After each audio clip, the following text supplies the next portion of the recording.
Olá, aqui quem fala é o Roberto e você está no canal História em 10 Minutos. No vídeo de hoje, vamos descobrir como um punhado de tribos nômades que habitavam as longínquas estepes da Ásia se tornou o maior império contínuo em extensão de terra de todos os tempos. O Império Mongol.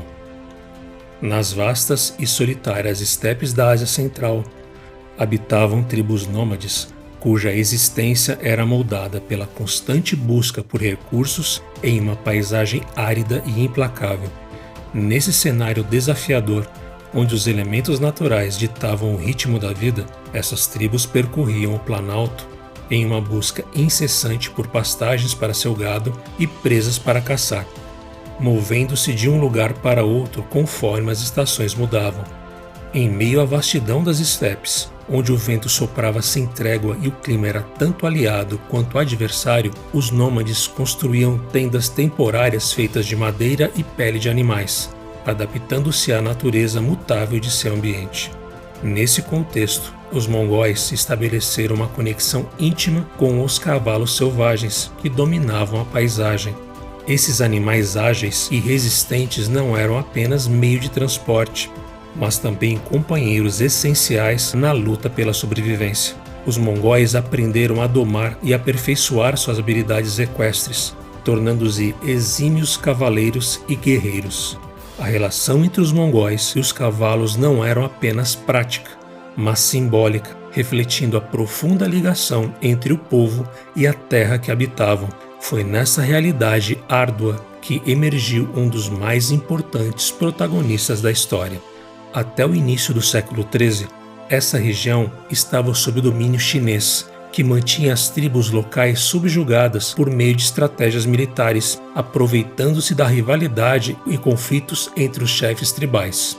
Em meio a esse cenário de instabilidade e tensão, um líder tribal destacou-se: Temujin. Após anos de conflitos internos e astutas manobras políticas, Temujin conseguiu unificar as diversas tribos mongóis. Em 1206, durante uma assembleia conhecida como Kurultai, ele foi proclamado líder supremo de todos os mongóis, recebendo o poderoso título que ressoaria através dos séculos. Gengis Khan, com sua astúcia política e extraordinárias habilidades militares, Gengis Khan deu início a uma série de conquistas que deixaria uma marca indelével na paisagem política e cultural não apenas da Ásia, mas também da Europa. Sua campanha militar foi caracterizada por táticas de guerra revolucionárias, dentre as quais se destacava o uso de arqueiros montados a cavalo, uma inovação que conferia incrível mobilidade ao seu exército e garantia uma vantagem tática significativa nos campos de batalha.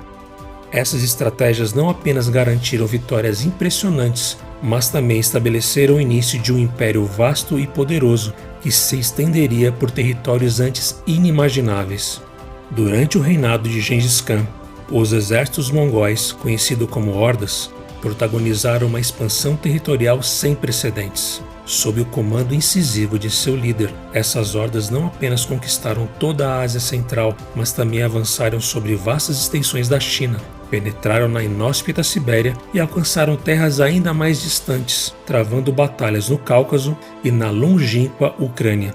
Essas campanhas militares não apenas testemunharam o poderio bélico dos mongóis, mas também redefiniram os limites geopolíticos da época. Com o falecimento de Gengis Khan em 1227, seu vasto império foi dividido entre seus herdeiros, mas o ímpeto de conquista incitado por ele não diminuiu.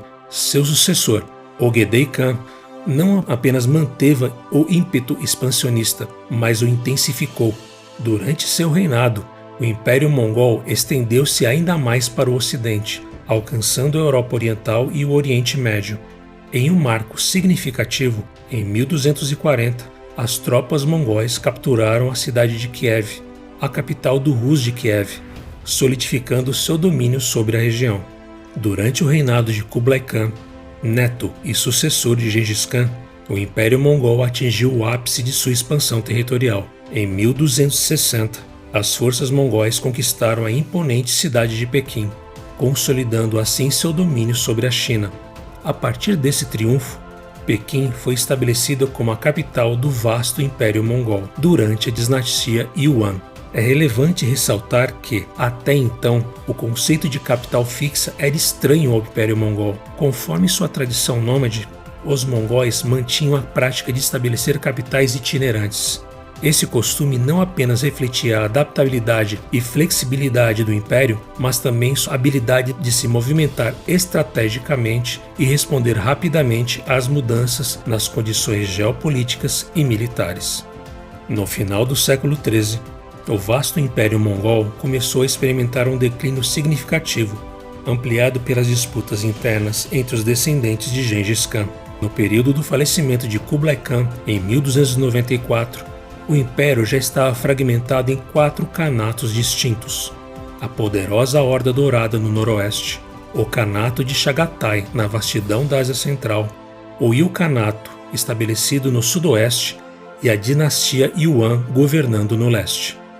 Por volta de 1304, os 3 khanatos ocidentais temporariamente reconheceram a soberania da dinastia Yuan, mas em 1368, com a ascensão da dinastia Ming, a capital mongol foi tomada.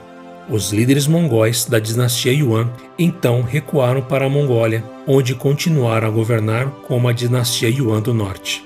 Enquanto isso, o Ilkhanato, entre os anos de 1335 e 1353, se fragmentou por completo. A Horda Dourada e o Khanato de Chagatai também sucumbiram ao mesmo destino, desmoronando gradualmente em um processo que marcou o fim da era de supremacia mongol.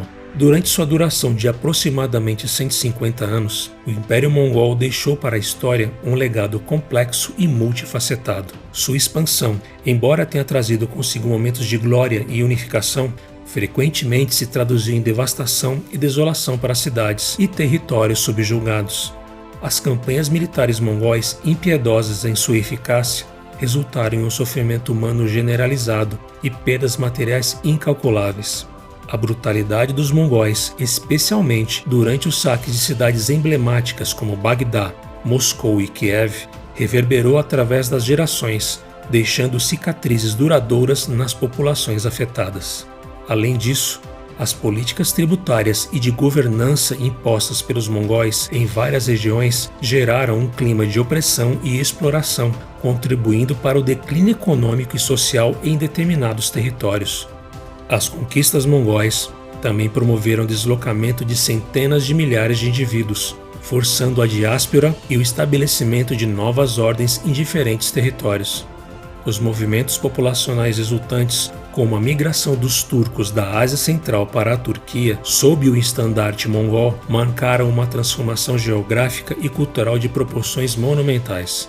Em parte atribuída às rotas comerciais estabelecidas pelos mongóis, a propagação de doenças, em especial a peste negra, infligiu um impacto devastador na população e na estrutura social da época. Estima-se que entre 30 e 50 milhões de vidas foram ceifadas durante as conquistas mongóis, representando incríveis 5% da população mundial do século XIII. Em contraponto, o legado do Império Mongol também inclui contribuições significativas para o intercâmbio cultural e o desenvolvimento econômico. Por meio das vastas vias comerciais da Rota da Seda, os mongóis facilitaram o comércio e o intercâmbio de bens, ideias e tecnologias entre o Oriente e o Ocidente.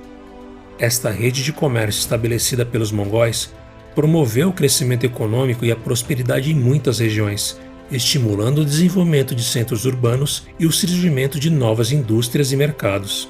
Além disso, os mongóis introduziram um sistema de correios altamente eficiente, conhecido como Yan, que não só facilitou a comunicação e o transporte de informações dentro do império, mas também promoveu a coesão administrativa. Apesar dos métodos de conquista muitas vezes brutais, o legado dos mongóis também inclui períodos de relativa paz e estabilidade em territórios unificados sob seu domínio, a chamada Pax Mongólica, como durante a dinastia Yuan na China. Dessa forma, torna-se claro que o impacto causado pelo Império Mongol transcende em muito sua reputação militar, deixando para trás uma herança complexa que mudou profundamente o curso da história global. Muito obrigado por assistir o vídeo até o final. Inscreva-se no canal, curta o vídeo e habilite as notificações para não perder novos conteúdos. Até a próxima!